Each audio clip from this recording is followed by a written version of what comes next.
Middle east जंग का खामियाजा भारत को भी उठाना पड़ रहा है। हमारी ऊर्जा जरूरतें प्रभावित हुई हैं। ऐसे में जरूरी है कि किसी भी तरह हॉर्मुज स्ट्रेट से हमारे जहाज सुरक्षित निकल पाएं।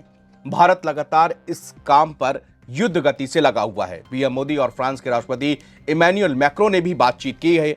मैक्रों ने भी इस बात पर सहमति जताई है कि जल्द से जल्द मिडिल ईस्ट की जो ये वॉर है ये रुकनी चाहिए, नहीं तो पूरी दुनिया के सामने बहुत बड़ा संकट मंडरा जाएगा। ईरान हॉर्मुज स्ट्रेट से निकलने की कोशिश कर रहे भारतीय जहाजों के लिए एक सुरक्षित कॉरिडोर भी बना रहा है। समुद्री डेटा और intelligence company Lloyd's List Intelligence LLI के मुताबिक ईरान हॉर्मुज जल डमरूमध्य के से जहाजों के सुरक्षित मार्ग की अनुमति देने के लिए एक इजाजत देने की प्रक्रिया तैयार कर रहा है।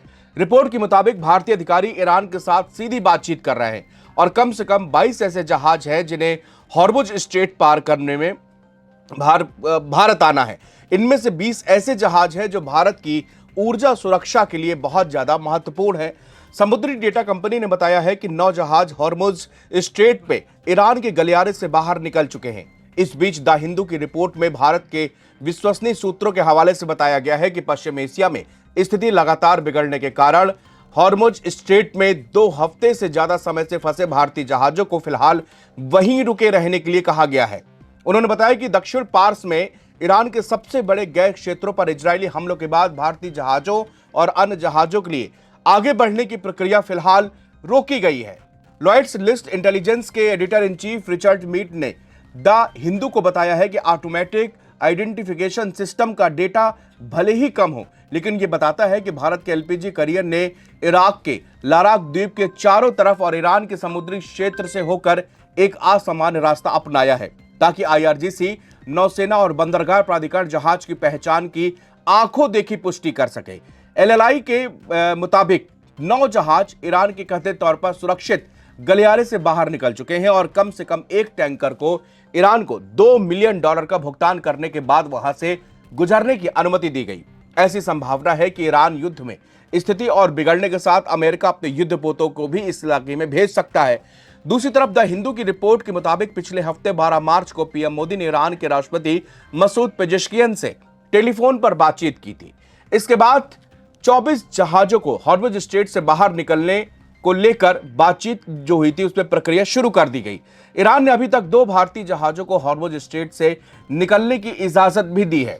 द हिंदू ने एक सूत्रों के हवाले से बताया कि जिन जहाजों को गुजरने की इजाजत मिली उन्हें ईरान के तट के करीब एक खास मार्ग से होकर गुजरने के लिए कहा गया। सुरक्षा विश्लेषकों के मुताबिक ये एक ऐसा कदम है जो ईरान की तटीय सुरक्षा बुनियादी ढांचे को और अमेरिका और इजरायल के हमले से भी बचाएगा। इसके अलावा सूत्रों ने बताया कि ईरानी अधिकारियों ने शुरू में सुझाव दिया था कि भीड़भाड़ वाले समुद्री क्षेत्र में फैले हुए भारतीय जहाज एक दूसरे के करीब आ जाएं ताकि उन्हें वहां से निकलने में आसानी हो।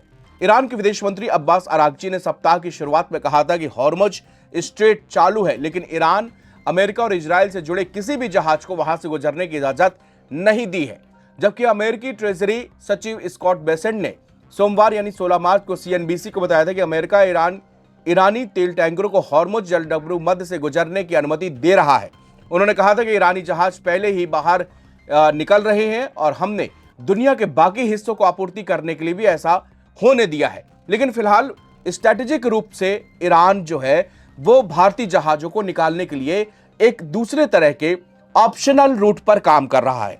यह रूट ऐसा होगा जहां पर ईरान के जो कोस्ट गार्ड के जवान है, IRGC के जवान है, उनको ये पता चलेगा और वो आंखों से पुष्टि कर पाएंगे कि वास्तव में ये भारतीय जहाज है या नहीं है। अभी क्या है कि अभी उस रूट में बहुत सारे ऐसे जहाज है जो कि हिंदुस्तान के आगे पीछे दूसरे देशों के कार्गो शिप लगे हुए हैं।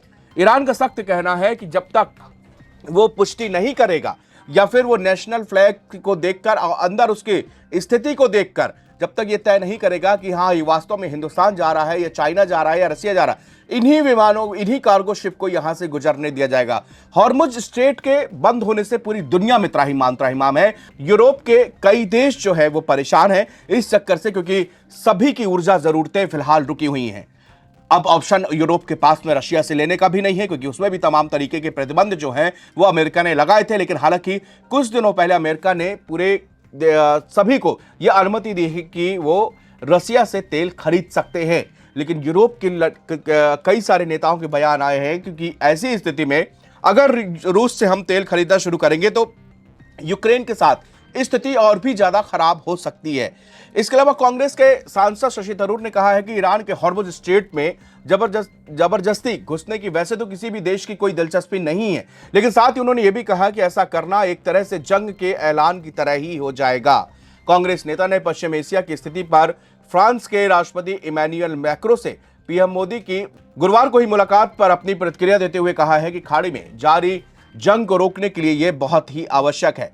तिरुवनंतपुरम से कांग्रेस सांसद शशि थरूर ने गुरुवार को पीएम मोदी के फ्रांस के राष्ट्रपति इमैनुअल मैक्रों से हुई बातचीत पर मीडिया वालों से कहा कि मुझे लगता है कि यह बहुत जरूरी है कि हम इस युद्ध को कम करने के लिए हर संभव कदम उठाएं। अगर प्रधानमंत्री मोदी और राष्ट्रपति मैक्रो जैसे बड़े लोग युद्ध में शामिल दोनों पक्षों के बीच दखल दें और उन्हें इसको कम करने के लिए कहें तो यह क्षेत्र हमारे देश और पूरे विश्व के लिए भी काफी अच्छा होगा। थरूर ने आगे कहा कि भारत और फ्रांस के बीच एक खास ग्लोबल स्ट्रेटेजिक पार्टनरशिप होनी चाहिए जिसे इस साल शुरू पे अपग्रेड किया गया था। इस भावना से उनके लिए इस मामलों पर बात करना बेहद आवश्यक भी है। पश्चिम एशिया संकट दूर करने के लिए अब तक क्या पीएम मोदी की पहल है उस पर एक नजर डाल लेते हैं। पश्चिम एशिया में जारी संकट को लेकर पीएम मोदी की लगातार वैश्विक नेताओं के साथ बातचीत का दौर जारी है। गुरुवार को पीएम मोदी ने फ्रांस के राष्ट्रपति के अलावा ओमान के सुल्तान हैथम बिन तारिक और मलेशिया के पीएम अनवर इब्राहिम से भी बातचीत की है। भारत के लिए हॉर्मुज जलडमरूमध्य से नेविगेशन का मुद्दा सबसे अहम है। भारत के शीर्ष नेतृत्व ने सभी वैश्विक नेताओं से पश्चिम एशिया संकट पर चर्चा के दौरान बातचीत, कूटनीति और क्षेत्रीय स्थायित्व के प्रति अपनी प्रतिबद्धता जताई है। पीएम मोदी और इन सभी वैश्विक नेताओं ने पश्चिम एशिया संकट का शांतिपूर्ण समाधान बातचीत और कूटनीतिक प्रयासों में ही बताया है। शुक्रिया।